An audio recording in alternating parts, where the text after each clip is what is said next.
আমি সমাজ baking and cooking থেকে বলছি।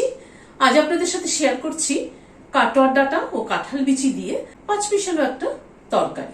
চলুন তাহলে দেখে নিই কি ব্যবহার করলাম মশলা। এখানে কাটোয়ার ডাটা নিয়েছি খানিকটা, দুটো মিষ্টি আলু নিয়েছি, একটা এমনি আলু নিয়েছি, গোটা 5 পটল নিয়েছি, খানিকটা কুমড়ো নিয়েছি, একটা বেগুন আর কাঁঠালের বিচি নিয়েছি এখানে কয়েকটা। কাঁঠালের বিচিটাকে একটু জলে ভিজিয়ে রেখেছি।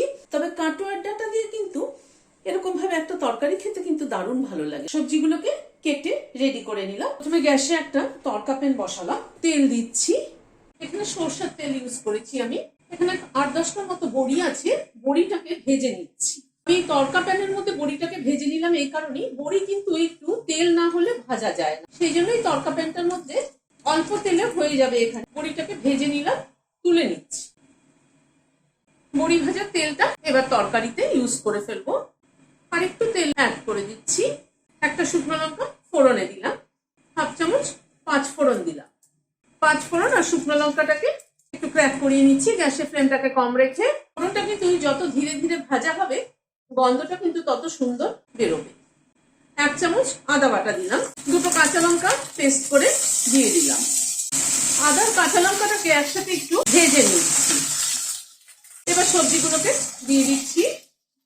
এই আদা কাঁচা লঙ্কা পেস্ট যেটা দিলাম সেটা কিন্তু ফ্রেশ হতে হবে, ফ্রেশ হলে তবেই কিন্তু গন্ধটা দারুণ হবে। ইনস্ট্যান্ট বেটে বা গ্রেট করে দিলে ভালো ফ্লেভার হয়। 1/2 চামচ নুন দিয়ে দিলাম, পরিমাণ মতো হলুদ দিয়ে দিলাম, কাঁঠাল বিচিটাও একই সাথে দিয়ে দিলাম। সবকিছুকে একসাথে একবার একটু মিশিয়ে নিচ্ছি। এবার একটু ঢেকে দিচ্ছি, গ্যাসের ফ্লেমটাকে মিডিয়ামে রাখছি। মিনিট 5 মতো ঢাকা ছিল, একটু নেড়ে দিচ্ছি। এইভাবে ঢেকে ঢেকে রান্না করলে পরে কিন্তু তরকারির টেস্ট অনেক বেটার হয়।